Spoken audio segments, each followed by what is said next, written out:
Comment mettre en forme un texte. Une fois que j'ai ouvert mon exercice et l'exercice que je dois mettre en forme, je passe en mode double écran ou double fenêtre. Pour ça, je mets ma souris en bas à droite, dans la barre grise, la barre des tâches, je fais un clic droit avec la souris, afficher les fenêtres côte à côte. Toutes les fenêtres s'affichent, je ferme celles dont je n'ai pas besoin, je me remets dans la barre des tâches, clic droit, afficher les fenêtres côte à côte. Je peux voir que dans mon texte, il y a un petit symbole, un P à l'envers. C'est ce qu'on appelle une marque de paragraphe. Elle indique la fin du paragraphe ou de la phrase, ou alors le nombre de fois où j'ai sauté des lignes. Entre chaque mot, il y a un petit point noir, c'est un espace. Je le fais en appuyant à chaque fois sur la barre d'espace, c'est pour séparer chaque mot. Si jamais ces symboles vous gênent, vous pouvez les masquer. Donc je passe en mode plein écran et je vais cliquer sur caractère non imprimable. Et vous voyez, il les masque. Moi je préfère travailler avec, c'est quand même plus pratique pour travailler et pour voir ce que l'on fait. La mise en forme, ici vous avez des consignes pour la mise en forme des mots et des paragraphes. Donc on va voir ensemble comment est-ce qu'on fait ce travail-là. Donc premier temps, on nous demande d'utiliser une police Arial Narrow et de la police en taille 12. Comment est-ce que je fais? Je mets dans mon exercice. Là l'exercice est un peu petit. Pour ça, je passe en mode plein écran et je vais utiliser le zoom qui est en bas à droite pour voir un peu mieux, me rapprocher de la feuille. Je repasse en mode double écran. Alors, je vais changer mon style de police. Donc, petit 1, je clique devant le mot, comment Ariane met un satellite sur orbite. Je fais un clic gauche et sans relâcher mon clic gauche, je sélectionne tout. Ensuite, je vais choisir la police Arial. Pour ça, je vais remonter à l'aide de l'ascenseur, c'est ce petit carré là. Je clique sur Arial et sur la taille de la police.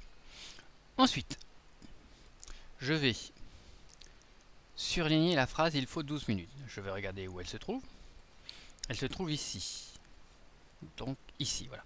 Je clique dans mon exercice et je vais surligner mon mot. Je vais le sélectionner. Sélectionner et surligner, c'est la même chose. Ça veut dire que je vais le mettre comme ça en bleu. Donc il faut que ça soit en rouge. Ici, j'ai la barre des outils avec gras, italique, souligné, centré. Pour voir le reste des outils, je clique ici et je clique sur surligner. Par défaut, la couleur est jaune. Moi, je veux que ce soit rouge, donc je passe en mode plein écran. Et je vais pouvoir choisir ici maintenant la couleur rouge. Je repasse en mode double écran. Et puis, je vais avoir à mettre en forme maintenant les paragraphes et certains mots.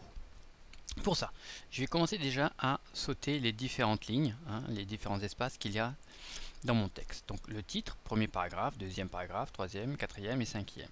Entre le titre et le premier paragraphe, il y a deux sauts.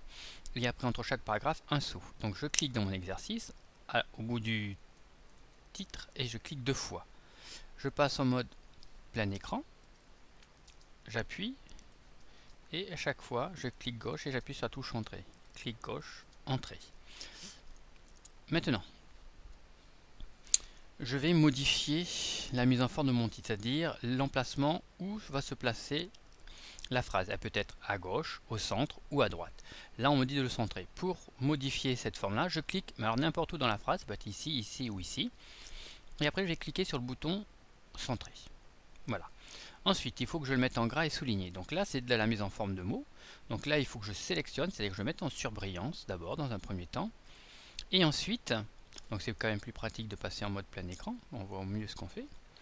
Et ensuite, il faut que ça soit gras, souligné et en 16. Voilà. Je repasse en mode double fenêtre pour voir mon travail. Ensuite, le deuxième paragraphe doit être centré. Premier paragraphe, deuxième paragraphe, je clique donc n'importe où, ici, ailleurs, il n'y a pas de problème. Troisième paragraphe, rien. Quatrième paragraphe, aligné à droite. Et le dernier, justifié. Justifié, ça veut dire que on met le même écart entre chaque mot dans la phrase pour que la largeur de la feuille soit bien utilisée. C'est pas forcément le plus joli, mais des fois on peut en avoir besoin. Ensuite, il va falloir que je mette en forme premier étage. Donc premier étage, je clique devant, clic gauche, je sélectionne et je mets en gras. Deuxième étage, pareil, je sélectionne, gras italique. Troisième étage, gras, italique, souligné. Admettons que je me sois trompé, hein, pour une raison ou une autre, j'ai pas fait, je recommence, je resélectionne. Si j'ai pas besoin du souligné, je l'enlève. Si j'ai pas besoin d'italique, je l'enlève, et ainsi de suite. Une fois que mon travail de mise en forme est terminé, il va me rester à répondre aux différentes questions qui sont posées. Donc il va falloir que je recherche sur internet différentes informations et une image. Pour la photo de la fusée Ariane 5, je veux que vous la cherchiez, que vous l'enregistriez et que vous l'insérez. Je ne veux pas que vous fassiez un copier-coller.